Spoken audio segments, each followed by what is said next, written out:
você chega na política já se tornando governador e agora deve ter um monte de coisa que você aprendeu que talvez não desse para fazer do jeitinho que você imaginava que dava antes de se tornar governador, não é?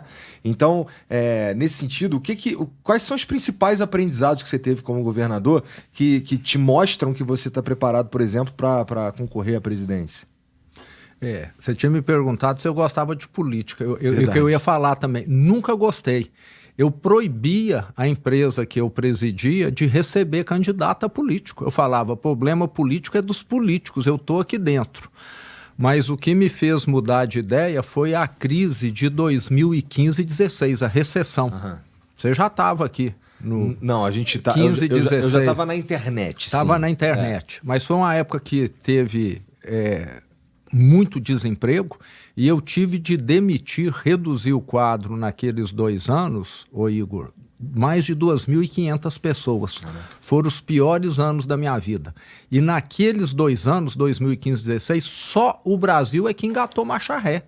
O mundo inteiro estava crescendo. A Argentina crescia, Europa, Ásia, todo mundo crescendo, e o PT fez o Brasil engatar marcha ré com o impeachment da Dilma, com mala de dinheiro, com lava-jato. Você lembra muito bem disso aí. E aquilo ali foi mais ou menos a gota d'água que começou a fazer com que a ficha caísse para mim. Eu comecei a ver que não adianta você estudar muito, não adianta você ser um bom profissional, você fazer uma empresa crescer, ser eficiente, se você está num país que está afundando. O que vale uma empresa, alguma coisa na Venezuela? Nada. Concorda? Ali é que eu comecei a ver, falei, gente, eu sempre fiquei tão voltado só para empresa, crescer. Agora eu estou vendo o Brasil afundar. O que adiantou tudo? E aí a ficha começou a cair. E coincidiu que em 2017 eu já tinha pedido para sair da empresa, fiz a minha sucessão lá, empresa profissionalizada, com balanço auditado, mais de 5.000 funcionários, e falei, eu quero ver essa empresa funcionar sem a minha presença. A área que eu mais gosto na minha vida é gestão, é montar time e ver o time ganhar de goleada. Você está entendendo? Eu sou meio que técnico para poder montar o time. E a empresa continuou funcionando lá. Está lá até hoje no interior de Minas. Pouca gente conhece, porque a especialidade da empresa é loja em cidades de 10, 20 mil habitantes. E não em shopping center, em grandes metrópoles. Nós não temos uma loja em shopping, nem em grandes metrópoles. Só interior de Minas e estados vizinhos. E a empresa funcionando lá, e eu saí. E aí veio o convite do Partido Novo. Olha que coincidência. Eu acabei de sair da empresa, 6 meses depois, o partido me convida. E aí é o partido que é o que eu sempre sonhei em termos de política no Brasil, que combate a corrupção, que quer combater privilégio, que quer transparência em tudo. Nós não queremos esconder nada. Minas era o 22º estado em termos de transparência das contas públicas. Hoje é o primeiro do Brasil, de acordo com o ranking aí da Controladoria Geral da União. Um partido que quer gente ética, ficha limpa na política e não ficha suja, como tem muitos aí. E eu falei, gente, isso aqui é o que eu sempre sonhei. Sei que a minha chance é muito pequena, mas eu estou vendo que o Brasil está indo para o buraco, com tudo que está acontecendo aí, que foi logo depois de Lava Jato, etc. Eu falei, pelo menos eu vou contribuir com esse partido, que essa causa aqui é nobre e merece. E fui candidato. E a minha candidatura em 2018 eram tubarões no aquário e eu como um lambari. Tá entendendo? Era desse jeito.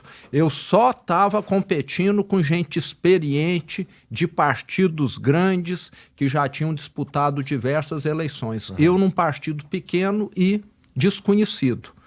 Mas trabalho dá resultado. Peguei meu carro, rodei 70 mil quilômetros em 2018, fui em mais de 200 cidades e o nome que era desconhecido foi ficando conhecido. Os outros iam só de avião, uma cidade grande ou outra só, aquele negócio de política. Eu quero é ficar aqui no gabinete com ar-condicionado, né, que é muito característico, que as pessoas sabem, e eu sempre fui gestor chão de fábrica. E acho que o Brasil, voltando à sua pergunta, precisa disso, você entendeu? Eu não sou político de carteirinha, não sou político profissional, eu me considero mais empreendedor do que político, porque na minha vida toda eu sou político há 6 anos e 7 meses e fui empreendedor desde criança. Comecei ajudando o meu pai desde os 5 anos de idade. Assim que eu aprendi a contar, meu pai já me colocou para contar parafuso, porca, arruela, que ele vendia lá. Entendeu? Ele tinha uma loja de ferragem? Tinha uma loja de autopeças. Tá. A empresa nossa sempre atuou nesse ramo aí. Então, eu ficava lá contando o que era simples para poder agilizar o atendimento ao cliente, desde sempre. A mão ficava toda suja de óleo e de graxa lá. E ser um gestor se reflete em como gerir um Estado de maneira eficiente? Por quê? A gente sabe que isso daí é uma posição política, no fim das contas, né? E ela supõe-se que precisa de um monte de acordo ou concessões para que a coisa funcione de forma suave, né? Tem a ver com montar um bom time, tem a ver com tudo isso, mas no fim não é todo mundo que está ali fazendo o trabalho junto com o governador que inclusive está de acordo com o que o governador gostaria de fazer. Eu tô falando dos deputados, tô falando disso aí. Como é que... Qual foi a principal diferença, vai? Porque lá na empresa que você era o gestor, era tu que mandava. Tu que mandava. Ali, gente ruim não ficava. Mas aí tu chega para ser governador, tem uma outra dinâmica ali que não necessariamente é ser apenas um gestor. Precisa de uma habilidade política, no fim das contas. Sim. Né? E como é que foi para você essa transição de... Na verdade, eu queria saber o que você entendeu que precisava, que era diferente do que tu acreditava quando tu chegou. Porque você disse, não gostava de política, comecei a me envolver com isso e aí acabei eleito. Alguma coisa ali te assustou, com certeza. Tem as suas diferenças. No setor privado, como aqui, no seu negócio, no seu podcast aqui, você muda as coisas porque você falou, aquilo ali está no lugar errado, essa pessoa aqui não está desempenhando bem, e no setor público tudo é muito engessado e lento. Uma pessoa que passou num concurso público, que tem estabilidade, você até pode demiti-la, mas você precisa ter uma quantidade de provas gigantesca, entendeu? Para caracterizar um processo disciplinar, até chegar nisso vai levar anos, talvez. Então, aí tem uma diferença grande. Na minha empresa, se eu queria reformar, comprar um imóvel, a gente decidia lá numa reunião de meia hora, entendeu? No Estado, se você quer fazer alguma coisa, tudo tem que passar por um trâmite. Mas o pior do Estado é a tal da licitação. Essa mata vidas, tira vidas, o Igor. Se uma máquina num hospital público, uma máquina de ressonância magnética, que faz diagnóstico, estragar, às vezes você vai ficar sem atender as pessoas 90, 180 dias, porque você tem de seguir a lei para mandar consertá-la. Num hospital privado, você conserta em 3 horas. No público, às vezes, você vai levar 6 meses.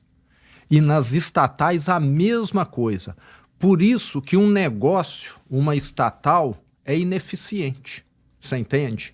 Se a nossa CEMIG, que é a Companhia Energética de Minas Gerais, tem de fazer uma obra, ela tem de publicar uma licitação, tem de aguardar diversas empresas que se interessaram a apresentar proposta, e se a primeira ganhar, às vezes a segunda ainda entra na justiça alegando que a primeira não preenche um requisito, e aquilo vai ficar sendo discutido 1 ano. Daqui a 1 ano você não começou a obra ainda. Então, o que mais atrapalha no setor público é isso. As estradas em Minas Gerais que nós estamos recuperando, pontes que nós estamos construindo, tudo atrasa, porque toda hora tem questionamento judicial. Agora, você quer reformar sua casa, o seu negócio aqui, você contrata quem você quiser. Lá eu não posso contratar. Eu tenho de publicar edital e, às vezes, quem ganha é uma empresa picareta. Tá entendendo? Essa picareta ganha, começa a obra, começa a pedir reajuste, falando que tem desequilíbrio financeiro, e aí você tem de parar tudo, que você não vai dar, e ter de fazer um novo edital. Isso acontece com frequência. Então, o Estado precisa aperfeiçoar alguns mecanismos, alguns procedimentos, porque tem hora que essa burocracia impede que as coisas aconteçam. Agora, se eu for contratar aquela empresa que é confiável, que eu conheço, eles vão falar que eu estou direcionando para ela. Então, você fica... Esse é o pesadelo do gestor público, entendeu? O que tu sugere que seja diferente? Porque, assim, para mim parece que... Bom, a ideia da licitação tem a ver justamente com uma proteção de como acontecem essas contratações mesmo. Porque se for um cara que ele não tem a ética como um valor principal, ele poderia contratar o irmão dele, ou sei lá, o cunhado, para fazer uma obra. Exato. Então a licitação ela tem o objetivo de manter a coisa mais honesta, né? Exato. Que faz sentido. Na hora que você vai comprar um livro, você olha onde está mais barato. Sim, não é? O livro você sabe exatamente o que é. Uhum. Agora, na hora que você vai comprar um café, a gente tem uma brincadeira lá. Fala que o café que você toma em órgão público é o pior possível, porque você tem que comprar o mais barato. E, às vezes, o mais barato tem mais casca e pedaço de madeira do que café propriamente. Você está entendendo? Porque você é obrigado a comprar o mais barato. Então, precisa encontrar uma saída. Para obras grandes, nós já começamos a fazer lá algo diferente em Minas. É exigir da construtora que ela coloque no preço a contratação de um seguro para que a obra seja entregue naquela data. Se a construtora desistir, a seguradora tem de assumir. Tá entendendo? Então, você começa a criar uma questão de confiabilidade e de credibilidade. A seguradora só vai querer fazer o seguro de quem ela sabe que tem condição de cumprir. Começa a ficar de fora o picareta. Tá entendendo? Não sei se você entendeu a lógica aí. Então, isso no Brasil ainda é novidade. Poucas obras são contratadas assim, mas no meu entender tinha de ser para tudo. E no caso, vamos dizer, de equipamentos de hospital, o certo é o governo dar o dinheiro para uma OS administrar o hospital, porque a OS, a Organização Social Sem Fins Lucrativos, que pode ser uma fundação, o Albert Einstein aqui em São Paulo, entendeu? É uma fundação lá. Ele tem condição de comprar daqui a 5 minutos. Sim. Ele não precisa fazer licitação, mas ele recebe dinheiro do SUS para fazer os procedimentos. Então, esse é o ideal. Na hora que o hospital é público, aí é que a coisa complica. Entendi.